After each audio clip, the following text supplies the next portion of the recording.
Buenos días con todos, ¿cómo nos van escuchando? Buenos días, profe. Chévere, entonces, déjenme abrir la lista.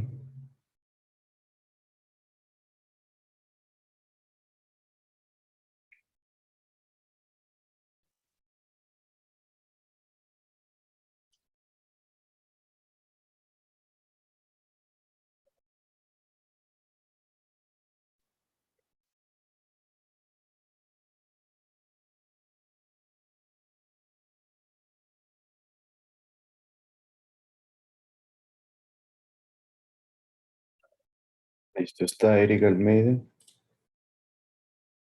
Sí, profe, buenos días. Buen día, Nicolai Oblestia. Melanie Borges. Presente, Inge, buenos días. Buen día, Gregory Borja. Presente. Javier Cabascango. Presente, profe, buenos días. Buen día, Manuel Cando. Presente, Inge, buenos días. Buen día, Diego Cárdenas. Buenos días, profe, presente. Buen día, Andrea Chico. Presente, Inge, buenos días. Buen día, Edison Gonzalo Echeverría. Presente, hijo, buenos días. Buen día, Luis Felipe Enríquez. Buenos días, Inge, presente. Diego Enríquez. Buen día. Presente, Inge, buenos días. Buen día. David Espinosa. Buenos días, Inge, presente. Buen día. Carla Flores. Presente, buenos días. Buen día. Victoria González. Presente, Inge. Anthony Guerrero.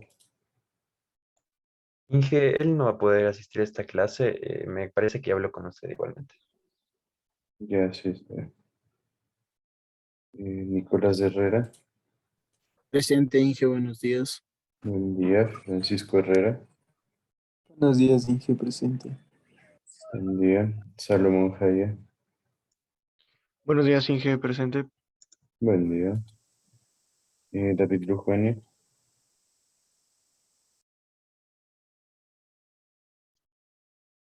Yaciel Narváez. Buenos días, Inge, presente. Buen día. Wilson Obando. Presente, ingeniero, buenos días. Buen día. Leandro Ordóñez. Presente, ingeniero, buenos días. Buen día. Jennifer Pillajo. Presente, Inge, buenos días. Buen día. Camila Remache. Presente, Inge, buenos días. Buen día. John Salazar. Presente, profe, buenos días. Buen día. Doménica Toro. Presente, Inge. Sandra Viera. Presente. Y Luis Villamarín.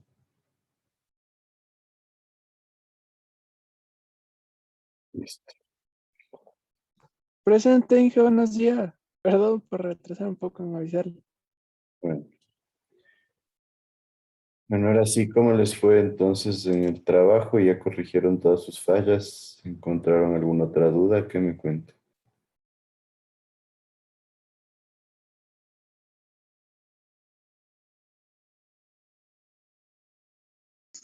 De mi parte sí está, Inge, bien.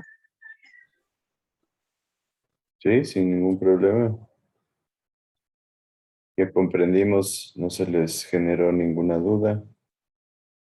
¿Creen que ya lo resolvieron bien?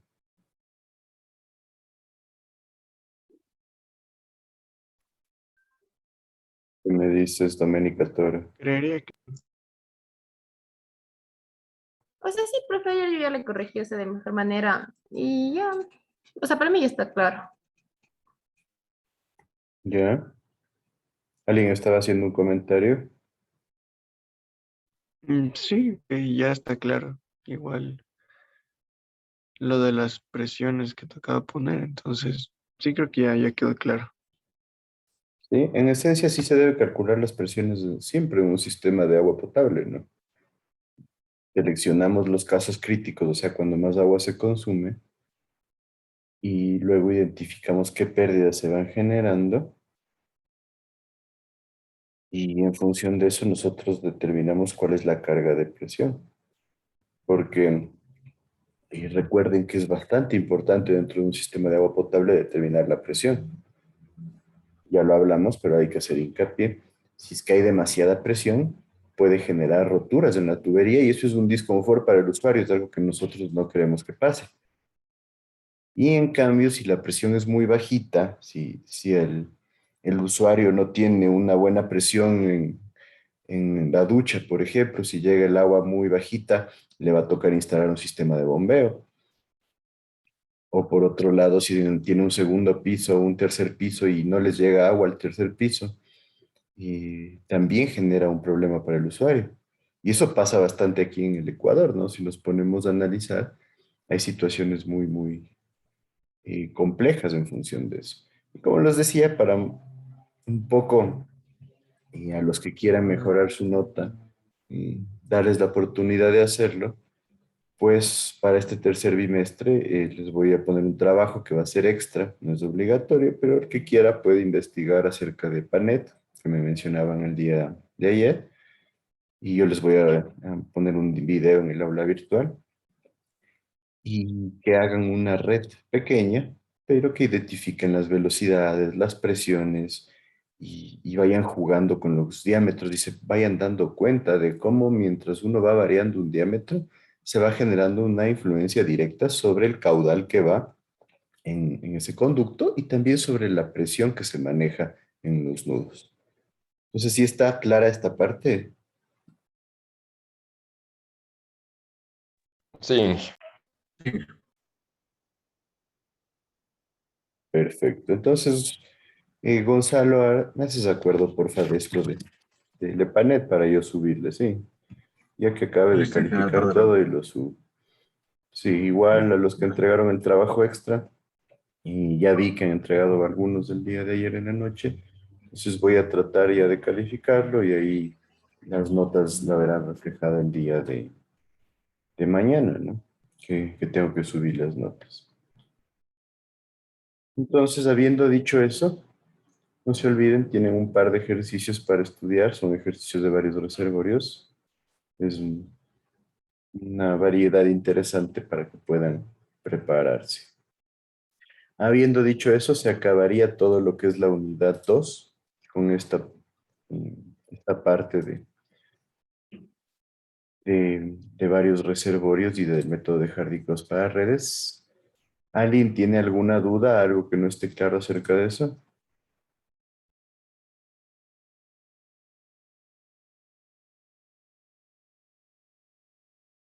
Profe, disculpe, este tema ya moriría en el parcial 2, ¿no? También. O también viene parte del parcial 3. Lo que es tuberías de presión, no. Y ahorita, y ya hacemos un cambio y nos toca entrar a la unidad 3 que ya son canales.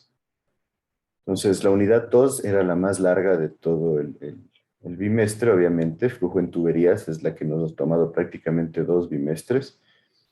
Y la unidad 3 que es flujo en canales, nos tomará el tercer bimestre y algo del cuarto, tal vez una o 2 semanas.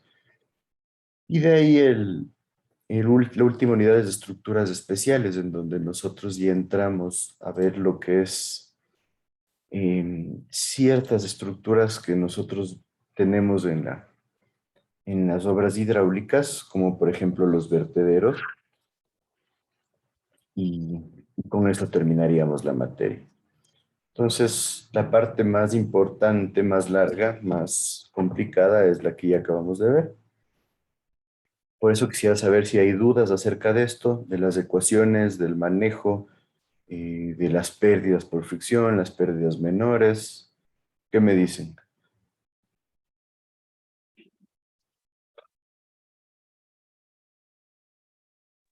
No, Inge.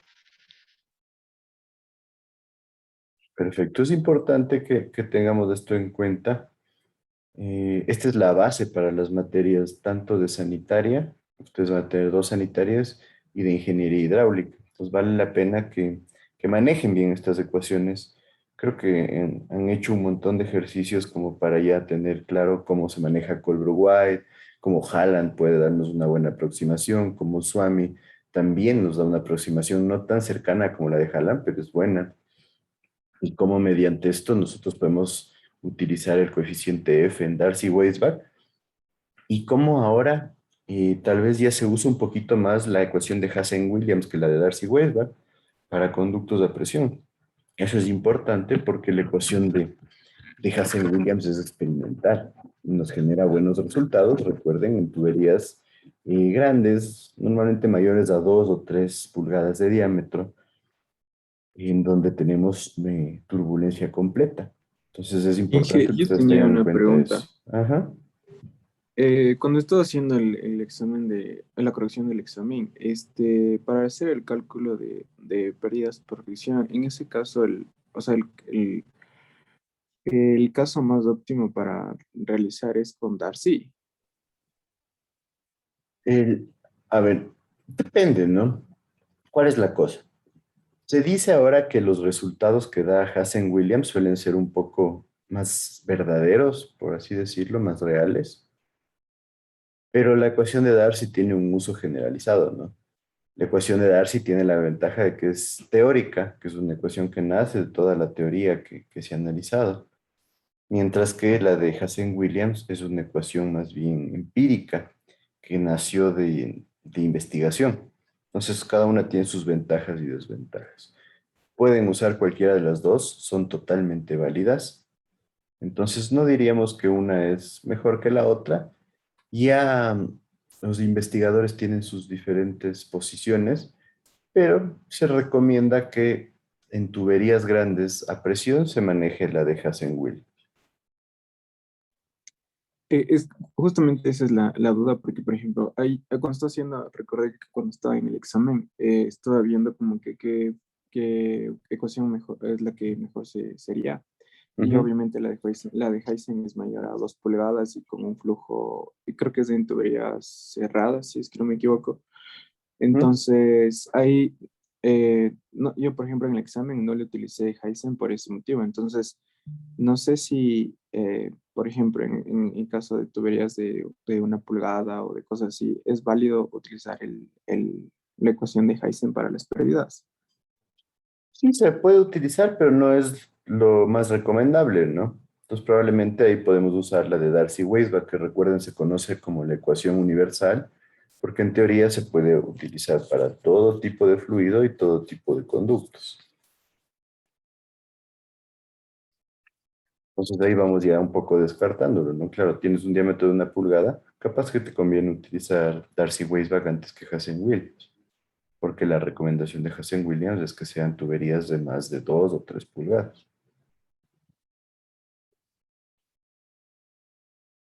¿Está claro ahí? Bien, gracias. Entonces, tengan en cuenta que algo que también va a ser muy importante es el coeficiente, ¿no? Ya sea de fricción o de Hassen-Williams, por el hecho de que nosotros tendríamos que conocer bien los materiales que vamos a usar, porque ¿de qué nos sirve que utilicemos cualquiera de las ecuaciones si es que no sabemos si realmente el coeficiente es acertado? Y ese es uno de los puntos importantes. La mayoría de coeficientes que usamos nosotros están dados por los libros, pero en función de investigación que se ha hecho fuera del Ecuador. Entonces, valdría la pena investigar también con los fabricantes qué coeficientes recomiendan ellos utilizar. Es algo importante que se debe manejar dentro de lo que es el análisis de conductos. ¿Está claro esto? Sí. Entonces, ¿alguien alguna otra cosa que no lo tenga claro? Sí. Yo tengo una pregunta. Ujú. Cuando, digamos, en un accesorio no tengo el coeficiente para sacar las pérdidas, ¿tengo que asumir generalmente otro valor o puedo sacarlo con la longitud equivalente y el factor de fricción? En un accesorio. Sí. Es que en esencia la longitud equivalente la vas a sacar de una tabla y el coeficiente de resistencia K también lo vas a sacar de una tabla. Entonces sueles contar con las dos, ¿no? Y te debería dar algo similar. Inclusive hemos visto nosotros en ciertas tesis que estábamos haciendo para el laboratorio de hidráulica, que a veces cuando son modelos pequeños se puede trabajar más bien con la longitud equivalente porque da resultados de pérdidas más certeros, por ejemplo. Ya en la actualidad en sistemas grandes realmente se prefiere utilizar lo que es el coeficiente de resistencia más no la longitud equivalente. Pero los dos son métodos totalmente válidos para determinar lo que es las pérdidas menores. Entonces lo mismo, también deberíamos tratar de identificar con los fabricantes cuáles son sus recomendaciones, porque realmente nosotros tenemos coeficientes para accesorios que no son hechos aquí. Pues probablemente, como he dicho, Plastigama, por ejemplo, tiene ciertos coeficientes que ellos recomiendan, y de ahí en tuberías de acero, algunos de los fabricantes también las recomiendan. Entonces, ahí nosotros podemos hacer uso de esta información para poder tener datos más reales de nuestro medio. ¿Sí está claro? Muchas gracias. Entonces, espero que después no digan que no se acuerdan las ecuaciones. Es algo importante que las manejen, que las revisen. Estas ecuaciones les van a seguir por lo menos hasta séptimo o octavo nivel. Entonces vale la pena que las manejen bien, que se acuerden siempre del diagrama de Moody, que manejen la ecuación de Colbert-White. Créanme, después si cogen sanitaria con Fernando Castro, esa ecuación la van a usar bastante. Lo mismo la ecuación de Manning para alcantarillado, vale la pena que la tengan claro. Y ustedes van a ver que cuando lleguen a Sanitaria 2, en esencia va a ser la misma materia que estamos viendo ahorita, pero aplicada a agua potable y alcantarillado. Entonces vale la pena que utilicen las bases de esta materia para el futuro. Entonces, ahora sí vamos a continuar con lo que es la tercera unidad, que es flujo en canales. Como les decía, que nos enfocamos en flujo libre. Entonces vale la pena aquí hacer la separación. El flujo en tuberías es flujo a presión. Es flujo dentro de un conducto cerrado. Siempre tiene que ser un conducto cerrado. Siempre va a haber presión interna.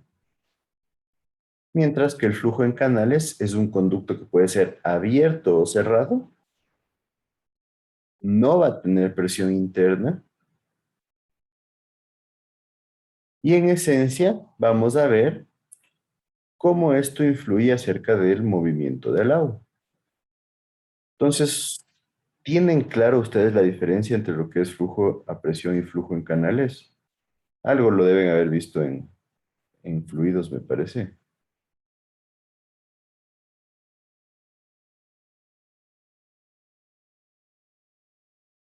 ¿Qué me dices, David Espinosa? O sea, lo que dijo Inge, que ya en canales no tenemos una presión, por lo que está, como decía, el Exacto. aire libre. Perfecto. Entonces, si está al aire libre, ¿qué pasa con los elementos de la ecuación de Bernoulli, David? ¿Qué crees tú? La presión se nos iría para todos los casos. ¿Se iría la presión? Ajá. Entonces, ¿a qué crees que corresponde la carga geométrica Z? Vamos a ver aquí.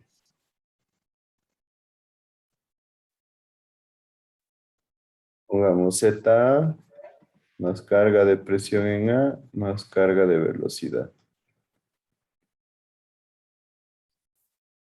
¿A qué crees que corresponda en flujo libre lo que es la carga Z? Tal vez a la inclinación ¿Inclinación de qué? de nuestros canales. O sea, no van a estar siempre al mismo nivel. Debe haber como bajadas Perfecto. en algunos puntos. No deberían estar nunca al mismo nivel. Pues no hablaríamos como Z como la inclinación, sino como que diciendo que este sea nuestro canal que tiene un nivel de agua. ¿Qué sería Z?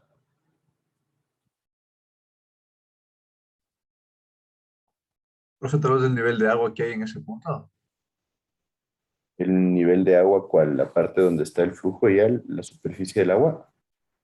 Sí, yo creo que sería eso. No, no va por ahí. ¿Qué era? A ver, ¿qué era ZA en tuberías a presión? Primero, Nuestra altura. La elevación. la Altura de un flujo elevación respecto al nivel. respecto a un nivel de referencia, ¿no es cierto? Pero la elevación de qué? Era la elevación del tanque, o sea, del punto de referencia que tenía. La elevación del tanque, O sea, Claro, del del punto de nivel de referencia, agua. El nivel digamos, del de agua. la salida. No es del nivel, o sea, del nivel de agua. ¿el nivel de qué, perdón? De O sea, el nivel fluido. de referencia De que agua. nosotros tengamos, eso no es. El nivel de referencia respecto a qué. Que digamos, si esta es mi tubería y este es mi Respecto nivel al de nivel de agua, ¿no? referencia, ¿qué era Z? Nivel de agua respecto al nivel de referencia. El nivel de la tubería más que del agua, ¿no? O sea, ahorita en este caso sería lo mismo, ¿sí? Entonces este era Z, ¿no es cierto? ¿Dónde se encuentra el conducto? Hablábamos nosotros de la base del conducto, la parte de abajo del conducto, respecto a un nivel de referencia. Ahora, ¿qué sería el Z en flujo en canales?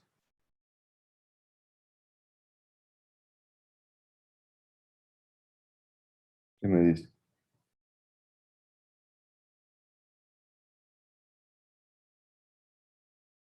¿Qué me dice Salomón Jai? Me imagino que debería ser en vez de el nivel de referencia está la tubería, como en el caso anterior, sería el nivel de referencia está la altura que está ubicado el canal. Exacto. Si este es mi nivel de referencia, es la altura hasta la base del canal. ¿Sí está claro esto para todos? Es importante. Sí. Porque hay que hacer una referencia. Mientras que en tuberías a presión, Z era la altura hasta la base del conducto, en flujo libre es hasta la base del canal. Y como decía su compañero, nosotros vamos a tener inclinación, que la inclinación es la que va a provocar que se mueva el flujo, porque en flujo libre no tenemos nosotros bombas. Entonces, de ley necesitamos trabajar con la gravedad y por ende va a ir variando la diferencia de alturas para que se genere la pendiente. Por otro lado, ¿a qué correspondería la carga de presión? Partamos nuevamente. ¿Qué era la carga de presión en un sistema de tuberías? ¿Qué me dice?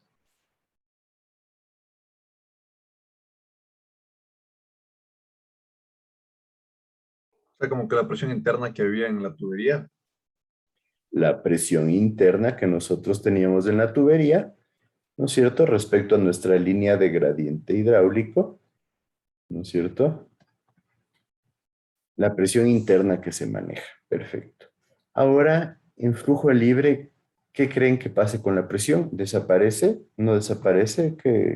¿Cuál es su Esta opinión? sería la presión atmosférica, por eso se la puede eliminar de la ecuación, ¿no? En este caso tendríamos la presión atmosférica que, digamos, la presión atmosférica está generando su efecto, pero como hablamos nosotros de presiones relativas y no de presiones absolutas, podemos descartarla. ¿Pero es cero siempre o qué creen que pasa? Tal vez depende del lugar en el que se encuentre, digamos, entonces tal vez ya no despreciaríamos la presión atmosférica. La presión atmosférica, vamos, que vamos a asumir que es igual, ¿no? Si es que tengo un punto aquí y otro punto por acá, la presión atmosférica vamos a asumir que es la misma para los dos puntos. Esto es importante. Pero hay algo más que podamos considerar nosotros como elemento de presión.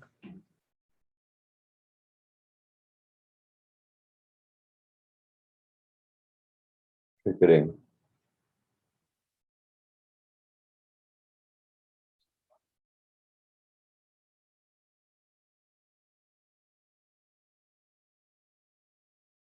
¿Qué me dice? Profe, yo creo que, o sea, siempre va a ser cero, porque, o sea, no va a tener, digamos, una bomba, algo que pues le dé una presión adicional, o sea, solamente pues va a ser la presión que atmosférica, o sea, según yo. Ya. ¿Y alguien más alguna otra idea?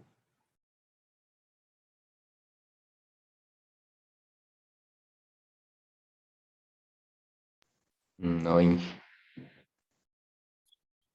Pues no, no puede ser cero, porque la carga de presión tiene que estar enfocada a la altura del agua que yo tengo sobre la base del canal. ¿Sí? ¿Por qué? Porque esto también me genera presión, ¿no? Me genera una carga de presión que obviamente también va a generar movimiento. Tal cual como cuando teníamos un tanque en tu conductos a presión. Recuerden, claro, decíamos que la presión atmosférica es cero, pero la carga de presión empieza en el nivel del agua. ¿Sí o no? Si nuestra referencia está en la base, pues toda la que es carga de presión corresponde a la altura del agua sobre la base del canal. ¿Está claro esto? O sea, es la presión que ejerce el agua. Es la presión que ejerce el agua porque es la altura del agua. Porque si ustedes tienen una tapa aquí, una compuerta aquí, y ustedes le abren, ¿va a haber movimiento? Así esté esto totalmente nivelado en la base y no tengamos diferencia de nivel en la base. Sí va a haber movimiento. ¿Por qué? Porque la altura del agua genera una carga de presión y eso genera movimiento. ¿Sí está claro entonces? Que sí tendríamos carga de presión. Es la altura del agua.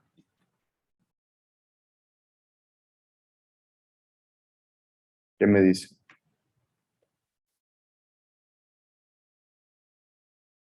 No les noto tan convencidos. Sí, podría volver a explicar. Profe, ¿y esa ¿Mm? presión usted nos daría el ejercicio o nosotros deberíamos de calcular o Es cómo que sigue con esa presión? ya vamos a ver la ecuación de Manning, que es la ecuación más utilizada. Nosotros normalmente a la altura del agua le vamos a llamar H o Y o D. Y esto va a entrar dentro de las ecuaciones para eh, calcular lo que son los canales. Entonces, por ejemplo, la ecuación de Manning, recuerdan, velocidad es igual a 1 sobre el coeficiente de Manning por el radio hidráulico a la 2/3 y por la gradiente de energía a la 1/2. De donde J va a ser las pérdidas en relación de la longitud y el radio hidráulico va a ser el área mojada sobre el perímetro mojado. Entonces, en un canal, supongamos que es un canal rectangular, algo así, el área mojada va a ser igual a ¿qué?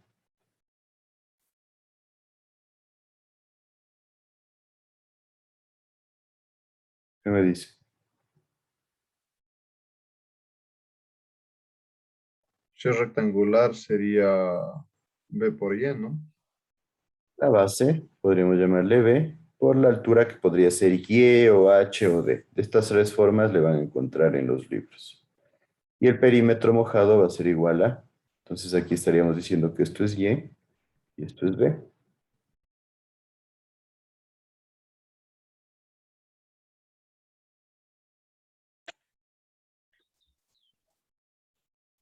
Va B a ser más 2 igual ya.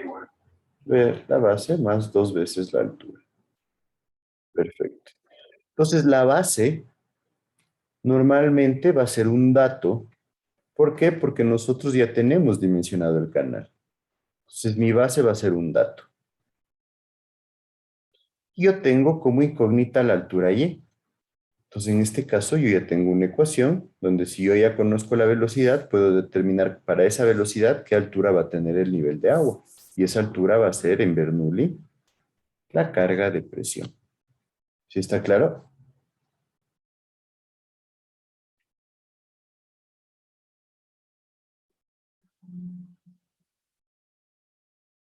Sí, Es importante esto para tener ya una idea de las diferencias entre flujo a presión y flujo libre.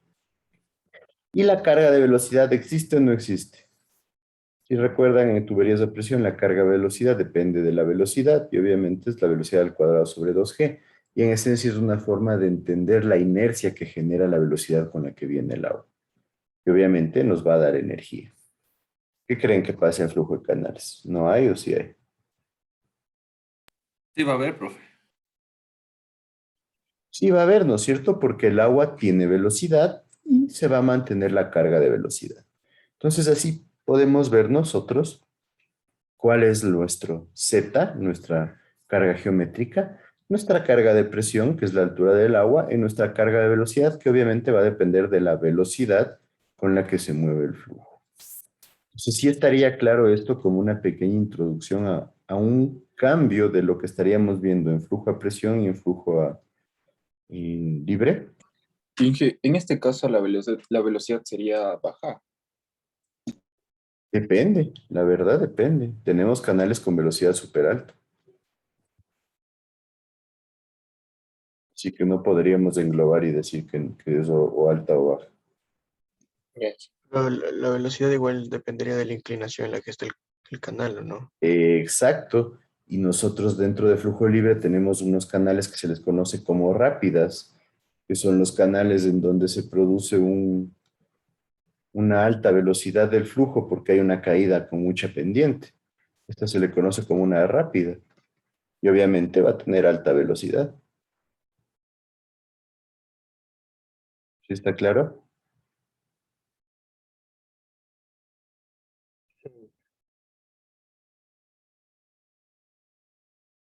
Sí. Entonces eso como una pequeña introducción. Entonces en esencia, como una definición, el canal abierto, y como se lo conoce, a un canal que funciona a flujo libre, vamos a decir que es un sistema de flujo en donde la superficie del fluido está expuesto a la atmósfera.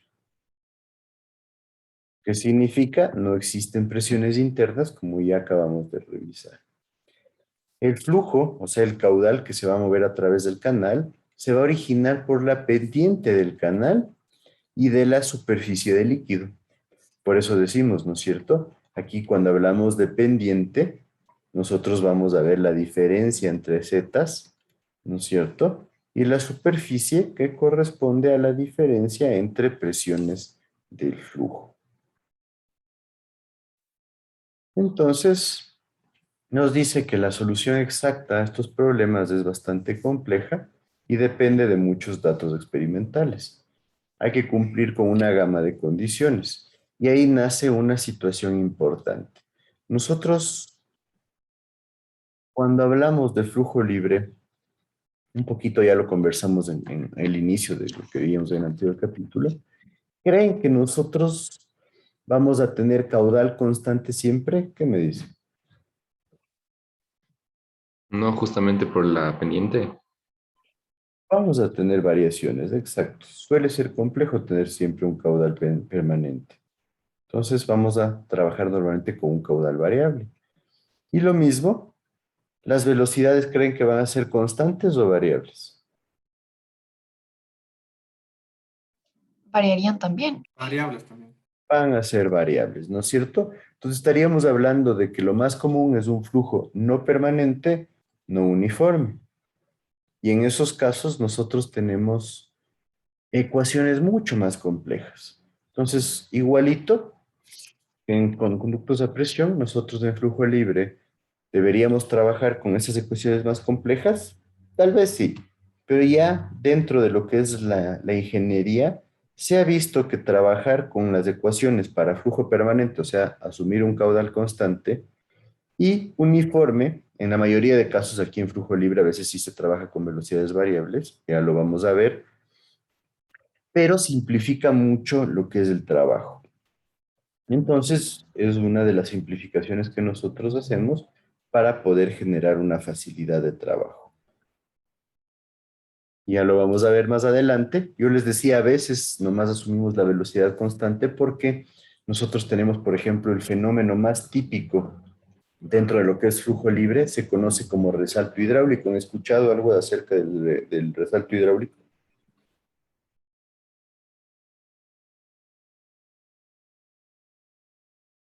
¿Alguna vez alguien le ha escuchado algo de eso?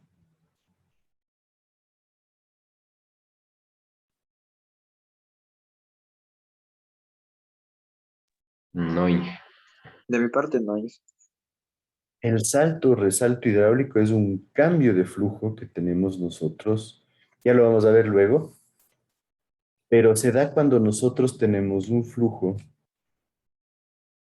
que está yendo a alta velocidad y de repente este flujo pasa a baja velocidad. Obviamente vimos que de qué va a depender eso, de la pendiente, ¿no es cierto? Entonces, para tener un flujo de alta velocidad, nosotros necesitamos una pendiente prominente, una pendiente fuerte. ¿Y cuáles van a ser las características de este flujo? Estamos diciendo alta velocidad. ¿Qué pasaría con la altura h o y o d que estábamos viendo? Igual va a variar. ¿Pero qué va a pasar? ¿Va a ser una h grande o una h pequeña? Sería muy grande, ¿no? Grande. Por la No, velocidad. cuando tenemos alta velocidad, la altura del agua baja. ¿Sí? ¿Sí está claro esto?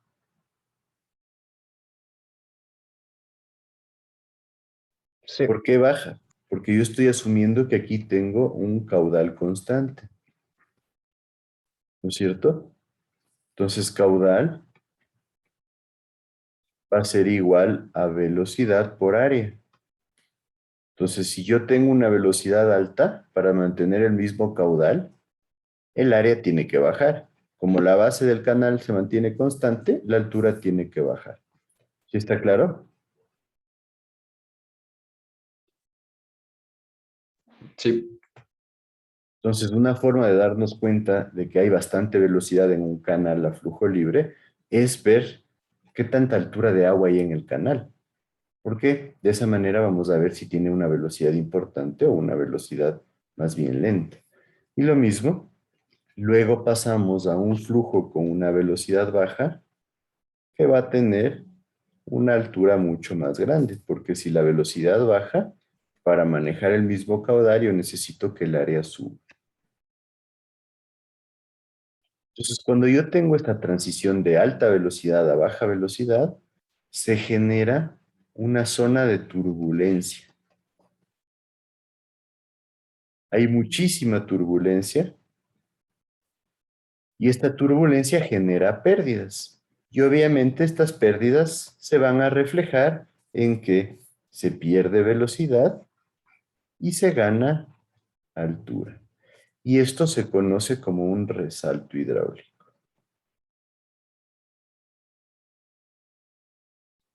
Y el resalto hidráulico va a ser un fenómeno hidráulico que ustedes lo van a ver bastante porque como se genera mucha turbulencia, en muchos casos nos conviene que se genere un resalto hidráulico para, por ejemplo, mezclar. Y en una planta de tratamiento de agua, ustedes usan para la mezcla de la cloración, por ejemplo, un resalto hidráulico. Se produce una buena mezcla y nosotros tenemos que se genere una ventaja, ¿no? Para poder generar un proceso. En otro caso, nosotros podemos obligar a generar un resalto hidráulico cuando queremos bajar la velocidad de un conducto porque está demasiado alta. O cuando empiezo a tener un atrapamiento de burbujas de aire en un vertedero, por ejemplo, yo puedo generar un resalto hidráulico para que no haya ese atrapamiento de aire, porque también se podría generar un fenómeno similar al de la cavitación en flujo libre. Con ustedes si hablamos algo acerca de qué es la cavitación. Sí, un poco ahí. Sí, más lo van a ver eso el siguiente semestre en ingeniería hidráulica, pero la cavitación se da cuando yo tengo burbujas que normalmente se van a generar, o más bien dicho desde el punto de vista teórico, se van a generar cuando empiece a bullir el agua dentro del conducto. ¿Por qué empieza a bullir el agua dentro del conducto? Porque tenemos una baja de presión importante en la tubería, es lo más común. Que recuerden, dijimos que la tubería, el agua dentro de la tubería puede bullir por una combinación de presión y de temperatura. Entonces, si baja mucho la presión y se mantiene la temperatura, puede bullir el agua. Si se mantiene la presión y sube la temperatura, puede bullir el agua. Entonces, es bastante importante que tengamos nosotros claro cómo funciona la cavitación y que también hay efectos similares, porque si empiezan a generarse muchas burbujas, se puede producir también un efecto similar a la cavitación. Y esto puede pasar en sistemas de flujo libre, donde nosotros tenemos bastante caudal y ese caudal empieza a generar presión y hay burbujas atrapadas y se puede empezar a generar un efecto de cavitación. Entonces es bastante importante tener eso claro. Entonces, dentro del flujo libre, nosotros normalmente tenemos tuberías circulares, que en esencia se las utiliza para el alcantarillado, son la mejor opción.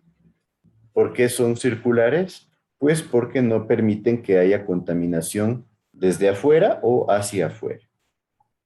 Tenemos canales rectangulares, como unos canales típicos.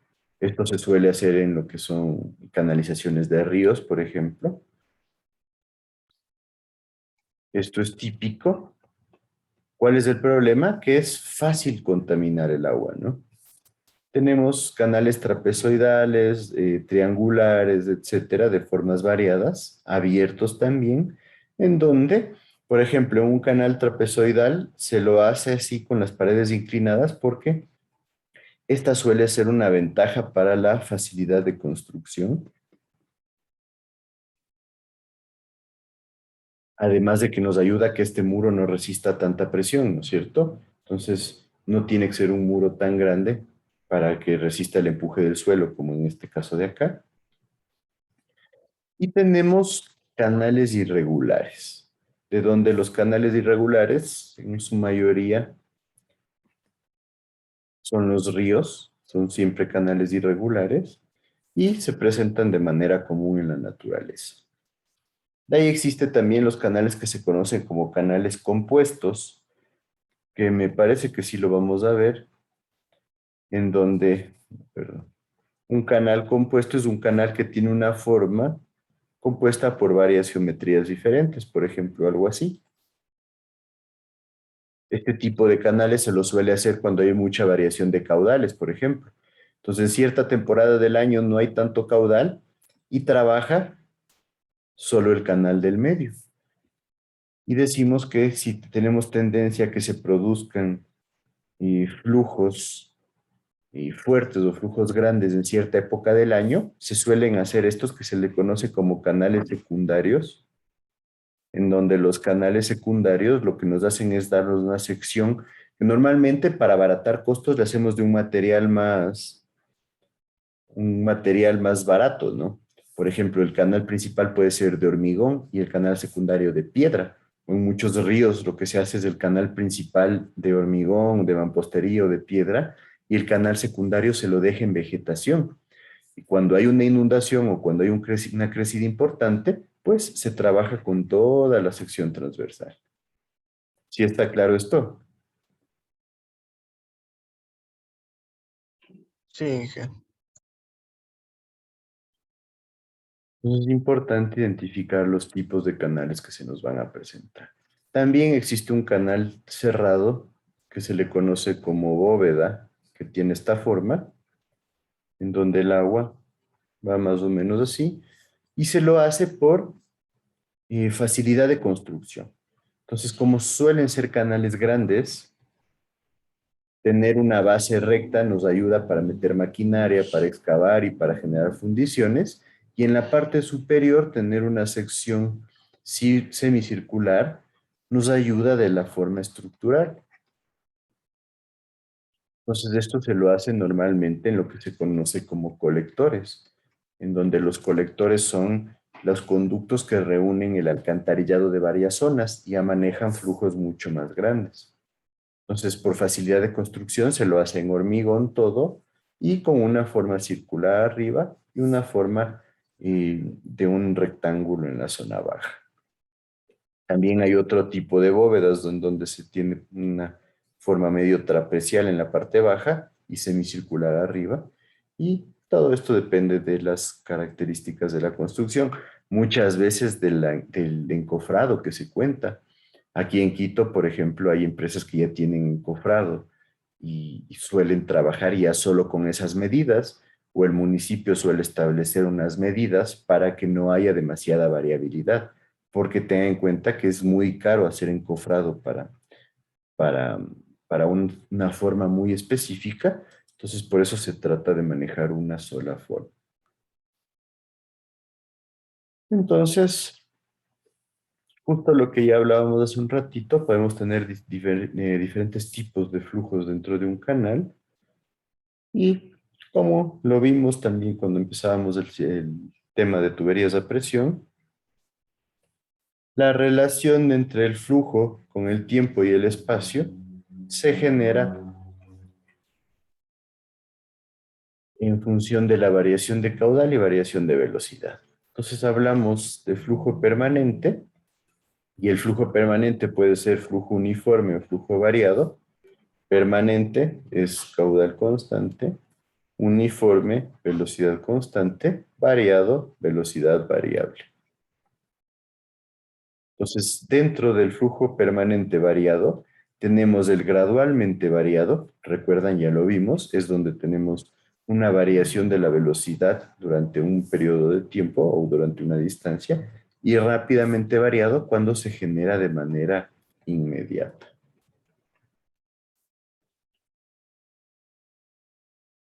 Por otro lado, tenemos el flujo no permanente, que va a ser no uniforme, no permanente. No se suele encontrar, es muy raro. Esto normalmente se logra tal vez en el laboratorio. Y tenemos el flujo variado no permanente, que es cuando tenemos variación de caudal y variación de velocidades. Entonces ahí tenemos flujo gradualmente variado, o sea, cuando tenemos una variación gradual de la velocidad y el caudal es variable, y flujo rápidamente variado cuando se cambia inmediatamente la velocidad y el caudal no es constante. Entonces, si recuerdan, sí podemos hacer una alusión a lo que ya vimos, ¿no es cierto?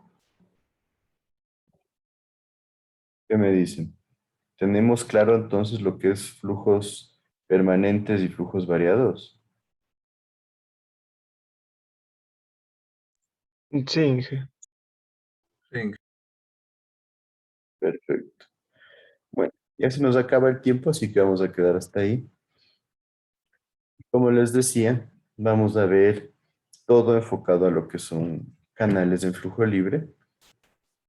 Así que tenemos que tratar de siempre diferenciar lo que pasa en presión y lo que pasa en flujo libre. Entonces, ¿alguien alguna duda, comentario o algo más?